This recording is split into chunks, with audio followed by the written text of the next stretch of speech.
Bonjour, bonjour, c'est Myriel. Bon, mais je vais vous présenter à nouveau comment on appelle ça, mes jeux que j'ai un peu dans les placards, que je retire des placards.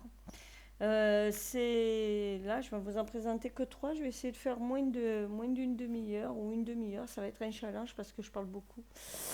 Donc, je vais commencer par le jeu des émotions. Alors là, je suis en train de me rendre compte que vous avez le contre-jour. C'est terrible, je vais rectifier ça. Excusez-moi, 5 minutes. Voilà. Excusez-moi du bruit.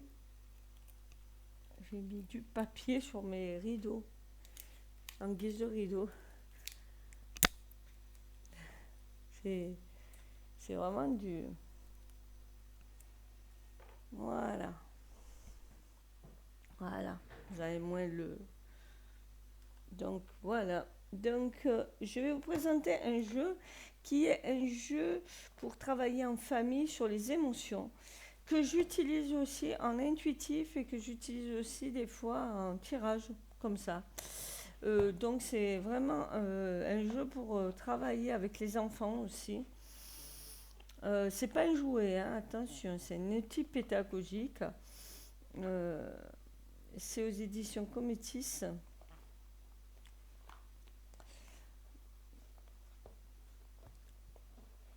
Et c'est une approche ludique pour travailler sur ses émotions. Mais ce qui est bien, c'est qu'il y a différentes positions. Et surtout, il y a un recto et un verso. Donc voilà le jeu, comment il se présente. Donc on a 8 règles du jeu. Donc c'est simple, hein. On a le jeu des émotions.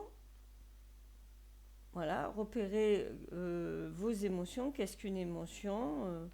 L'intensité des émotions, la cohabitation émotionnelle, les 5 pôles émotionnels, la fonction des émotions, qu'est-ce que les sentiments, les émotions ni positifs ni négatifs, émotions et raisons, comportement psychologique ou psychosocial plutôt. Après, on a les règles du jeu. Découvrir les 5 pôles émotionnels, mimer les émotions, comment je me sens, l'éventail des émotions, portrait émotionnel, les émotions ont-elles un sexe, le ciné sentimental et les émotions voisines. Voilà. L'objectif de jeu, c'est un outil pédagogique inspiré sur les bases de communication non violente. C'est aussi un outil d'alphabétisation émotionnelle et d'expression de soi qui permet de nommer et comprendre les émotions que l'on ressent, étoffer son registre lexical des émotions et entrer dans une démarche de communication non violente, déployer ses compétences psychologiques et développer son intelligence émotionnelle. Voilà. Et là, on nous explique les jeux, comment faire. Donc c'est mieux de jouer à plusieurs, hein. C'est quand même très très intéressant. J'ai voulu initier un peu toute ma famille, mais là mon mari et mon fils ne veulent jouer à ce jeu. Donc j'attends qu'ils soient prêts pour pouvoir un peu communiquer avec eux, parce que franchement on a un peu des problèmes de communication dans cette famille, surtout de communication non violente, hein. Voilà, pour le moment ça reste dans l'état de projet. Et on a les listes d'états émotionnels. Voilà. Donc là, le jeu, voilà où on en est. Et voilà comment il se présente, le jeu. Donc on a.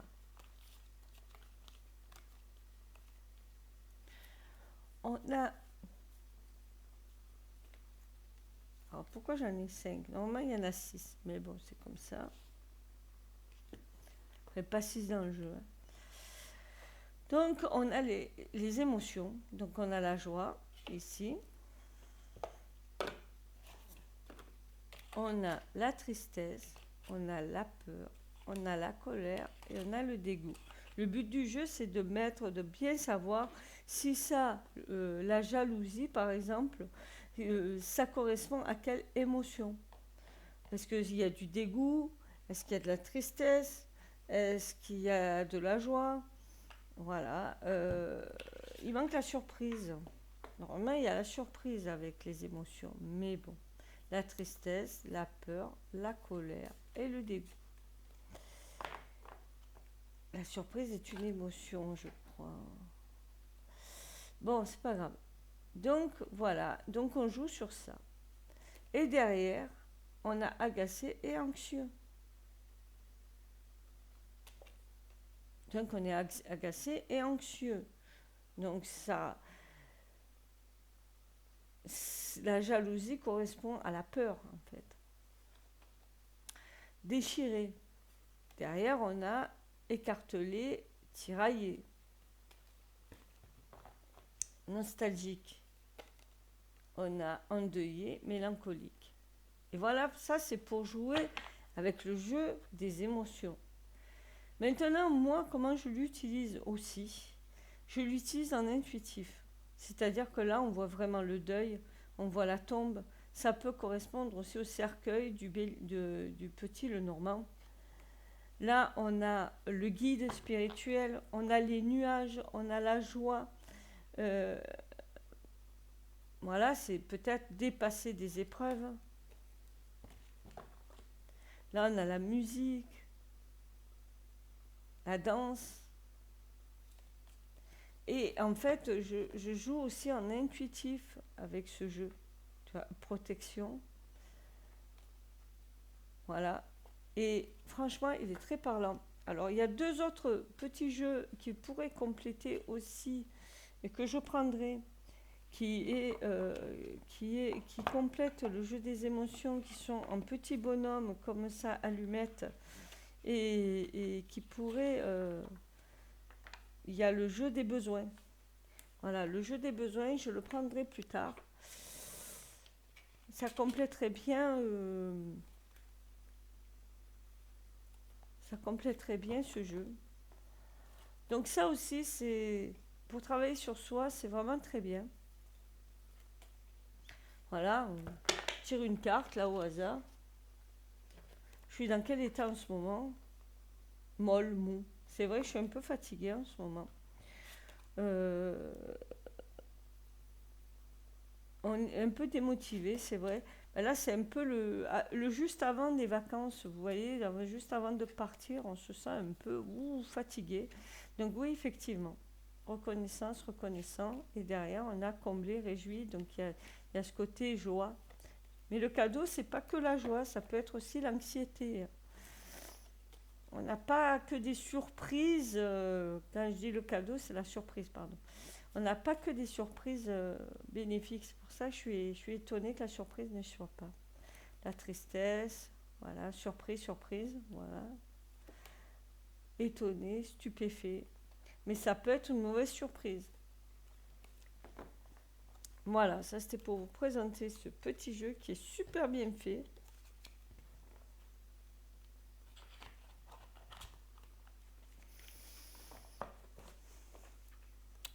Voilà, voilà.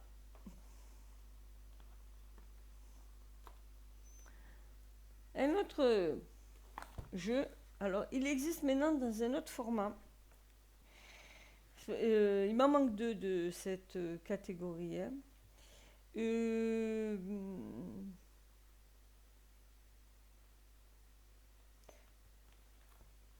C'est Les bestiaires du chaman de Ayatollah. Alors là, il est sous forme de livre, il existe aussi sous forme de jeu. Alors, l'idéal, c'est de prendre le jeu et le livre. Alors, c'est pas un gros prix, hein. Je crois que c'est une vingtaine d'euros. 18 euros pour le livre. Donc, les deux compris, c'est, comment dire, ça coûte pas très cher. Et franchement, pourquoi? Parce que dans cette version, le livre est magnifique, et ça fait un super guidebook, mais les cartes sont de moyenne qualité. Voilà. Et dans l'autre version que je n'ai pas, c'est l'inverse.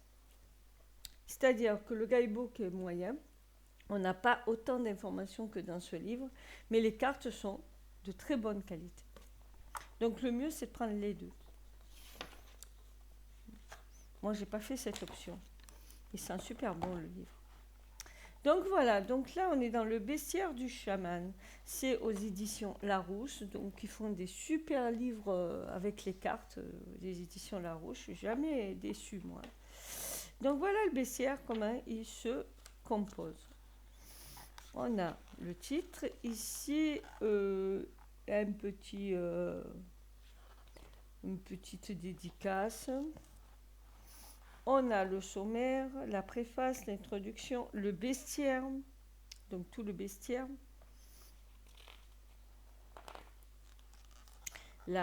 Donc la préface. Comme vous pouvez voir, c'est du papier glacé, c'est en couleur et c'est un vrai bijou. L'introduction.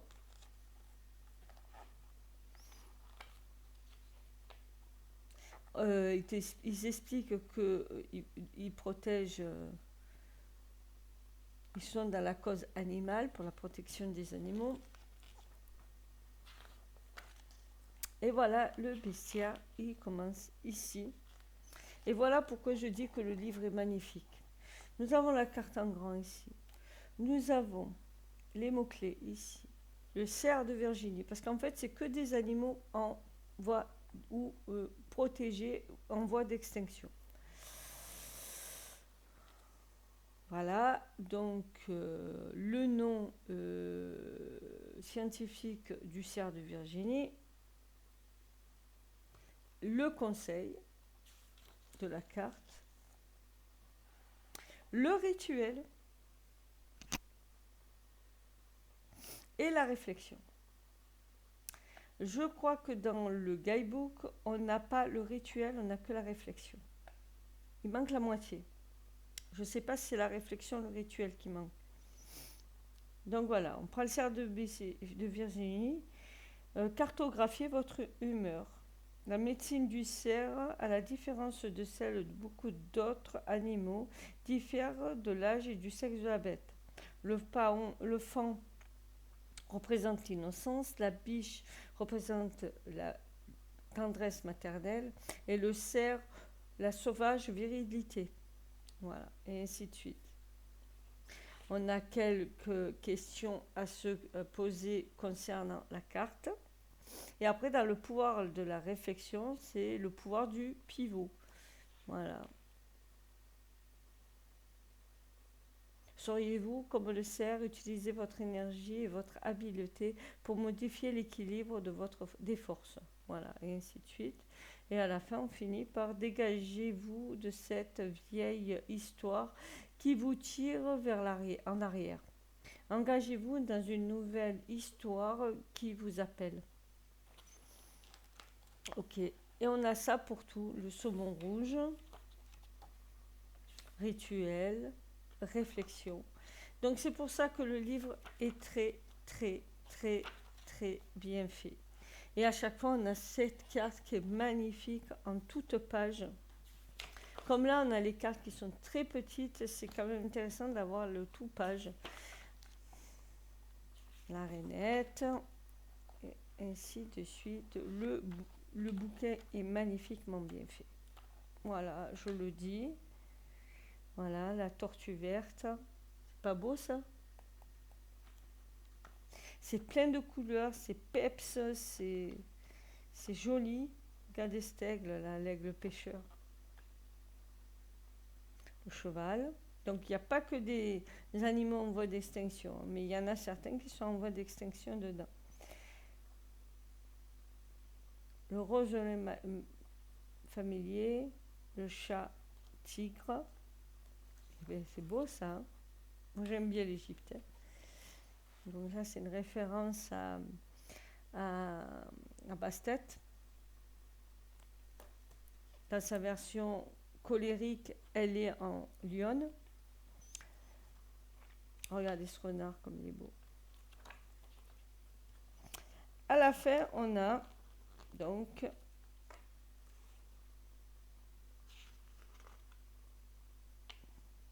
l'humain. Ben oui, c'est un animal aussi, l'humain.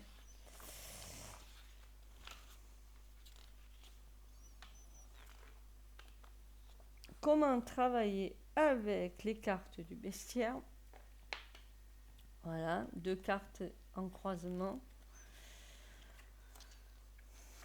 Donc, je vais tirer les cartes. En fait, on nous donne que 2 exemples. Il n'y a pas tant de tirages que ça. Là, sources et ressources. Donc, on nous explique, je me suis plongée dans le folklore et dans les légendes, ainsi de suite. Les remerciements. Ce qui est dans la même collection en cours, donc c'était l'herbier. Donc, ça tombe bien, c'est le prochain que je vais vous présenter. Et Mayatol, comment, voilà, qui elle est, sa photo, et ainsi de suite. Et là, c'est pour ranger les cartes. Donc, c'est un peu embêtant de ranger les cartes comme ça, parce qu'en fait, elles sont par plaque. Maintenant, je vais vous présenter les cartes du jeu, qui sont, somme toute, assez petites. Voilà, et surtout, comme c'est du carton, c'est moyen, la finition est moyenne. Donc là, j'ai privilégié le livre. À vous de voir si vous préférez privilégier les cartes. Il existe avec des cartes de cartomancie. Voilà le jeu, comment il est. Il est très, très, très, très, très joli. Je vais me rapprocher, zoomer. Excusez-moi. Je zoome, je zoome, je zoome, je zoome, je zoome, je zoome. Voilà. Voilà les cartes. Vous voyez, c'est très joli, les lombriques, là, comme ils sont faits. Le cheval. Et là, on a le mot-clé.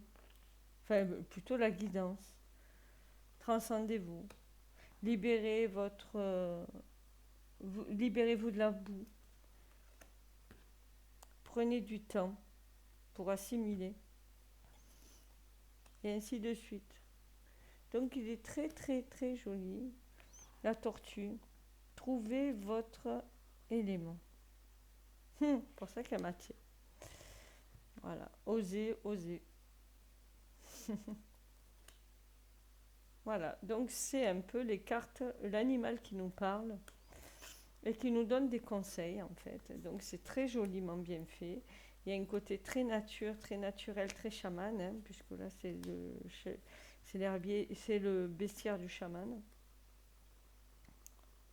Soyez créatifs avec le hibou. En plus, ça nous apprend des noms d'animaux qu'on ne connaît pas, comme là, l'araignée jaune et noire. Voilà, avec la toile. Tout est lié, c'est vrai en plus. Le dos des cartes se présente comme ceci. Moi, les tranches sont neutres d'origine. Moi, je les ai fait vertes parce que je trouvais que ça allait bien avec le jeu. Et puis, de toute façon, comme les cartes étaient abîmées, j'ai voulu les repeindre. Et voilà comment ils se rangent.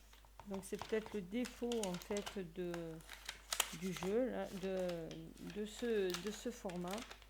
C'est que c'est jamais bien fermé, comme vous pouvez voir. Mais bon, c'est comme ça. Donc, voilà où on en est. Je vais vous présenter maintenant, je vais dézoomer, vous allez avoir le vomito si vous continuez, l'herbier du chaman, dans le même esprit, c'est toujours Mayatol qui l'a fait, toujours 36 cartes divinatoires, donc ouais, moi qui aime en avoir beaucoup, vous voyez, j'ai cassé le truc à force de le sortir,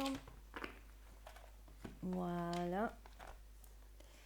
Donc, à la rencontre des plantes, à la rencontre de la magie des plantes, toujours aux éditions Larousse. Voilà, donc là, ça fait référence au dé des cartes. Je vais encore dézoomer pour que vous voyez tout le jeu. Voilà. Voilà. Donc, voilà comment il est fait, ce petit livre. De la même manière que pour le bestiaire, sauf que là, c'est lié aux plantes. Donc, c'est fait de la même manière. Donc, on a toujours ces petites phrases du début, ce petit mantra, aux esprits les plus sauvages, aux âmes des mythes et des légendes qui se promènent parmi nous dans l'invisible. Ouais, c'est un petit remerciement, un petit ode aux esprits de la nature et des plantes. Donc toujours pareil, une préface, une introduction, l'herbier avec les 36 cartes. Donc voici la préface, l'herboriste. Qu'est-ce qu'un herbier en fait? La préface, l'introduction.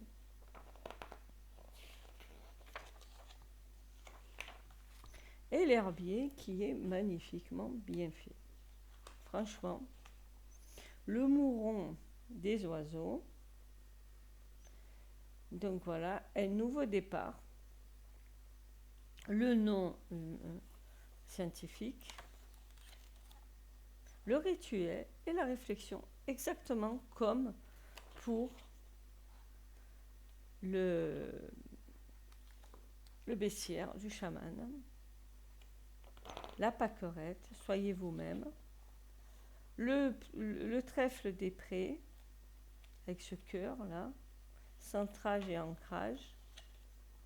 Toujours pareil, hein, toujours le rituel, toujours la réflexion. Donc ça, c'est des cartes aussi pour travailler sur soi. Hein. C'est pas forcément des cartes de divination. C'est vraiment pour travailler sur soi, pour se faire des rituels un peu sympatoches. Je pourrais peut-être le mixer avec l'oracle de la déesse sombre. Ça pourrait être bien en rituel. Regardez cette carte comme elle est magnifique. C'est le pissenlit. C'est une carte solaire. Et d'ailleurs, il y a le soleil dans le pissenlit. Ça fait vraiment référence à un bouton de soleil. La bardiane. Voilà, la valériane. Très jolie avec ce châle, avec la queue qui devient de valériane. J'en ai plein de jardins de la valériane. Voilà. Et ici de suite. Donc pour les 36 cartes, c'est tout pareil. Regardez-moi ça, ce peuplier, ce faux tremble avec les racines qui finissent en main et qui se joignent, qui se rejoignent. C'est très joli. Et on a le bestiaire ici en pub. Et là, on a quelque chose d'un peu différent. Donc, on a à la fin, je vais essayer de retrouver la même chose, c'est-à-dire, fini par le romarin, le souvenir. Il sent bon, hein, il sent le... Il a une autre odeur que l'autre, c'est fou, hein. Comment travailler avec les cartes? Donc c'est exactement la même construction que le bestiaire. C'est exactement la même construction que le bestiaire. Là, on a toutes les cartes en mignonnettes, en couleur. Là, on a les remerciements. Et là, on a dans la même collection le bestiaire.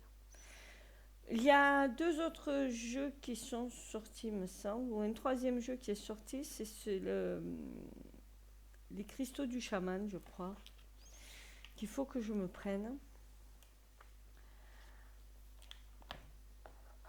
Voilà. Et le jeu, c'est exactement pareil, même combat que l'autre, c'est-à-dire que ce sont c'est du carton qui était collé l'un à l'autre, toutes les cartes étaient collées comme ça, donc du coup les tranches sont un peu pas lisses, donc moi ce que j'ai fait pour être dans le ton, je l'ai mis dans un ton noir, un peu foncé, bleuté, voilà. Le dos est comme ceci, comment ça s'appelle, cuivré bleuté, donc très joli. Et voilà le jeu, comment il se présente. On va zoomer, parce qu'en fait les cartes sont très petites, hein, comme vous pouvez voir. Elles sont très petites. C'est légèrement plus petit qu'un poker, me semble. Voilà, attendez que vous voyez bien. Voilà. Donc là, on a le plantain, la molène. Voilà. Alors, elles ne sont pas toutes... je les ai utilisées, donc elles sont des fois inversées. Voilà les cartes, comment elles se présentent. J'adore celle-là. J'adore les champignons.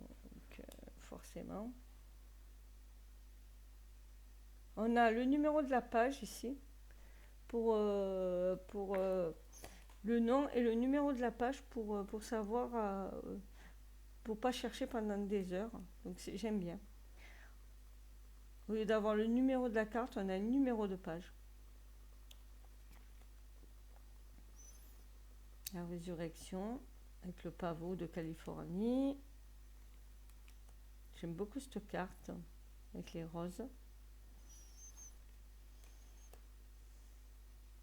Le romarin. Et ouais. La sauge et le romarin, ce sont deux plantes purificatrices. La bardéane, la pâquerette, la violette odorante. Voilà. Donc c'est des jeux magnifiques, surtout les livres. Si vous voulez des cartes un peu plus grosses, un peu mieux faites, moi je vous conseille de prendre l'autre format. De toute façon, je ne sais pas s'il existe encore le format livre. Moi j'aimerais bien avoir le format livre pour les cristaux. Je vais le chercher d'ailleurs, vu le prix. Hein. Pourquoi s'en priver?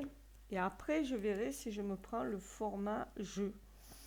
Pour vraiment jouer avec en cartes. Je sais pas. Ce format me convient très bien, moi, en vérité. C'est juste pour le ranger que c'est un peu plus compliqué. Parce qu'il n'y a pas de boîte de rangement. Mais bon, je peux me la fabriquer. C'est pas un gros problème.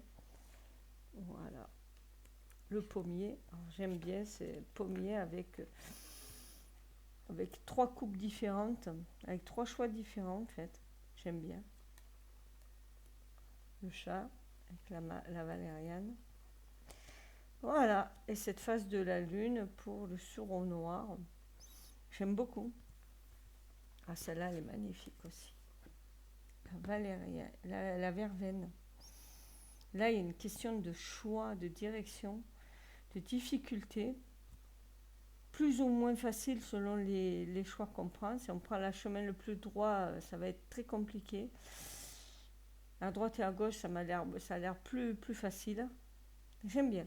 Franchement, ah ouais, je peux pas m'empêcher d'analyser intuitivement les cartes, moi, hein, c'est comme ça. Voilà, je crois que j'ai fini pour aujourd'hui. Je vous retrouve un autre jour pour la suite du déballage de mes jeux. Alors, je vais essayer de pas trop casser.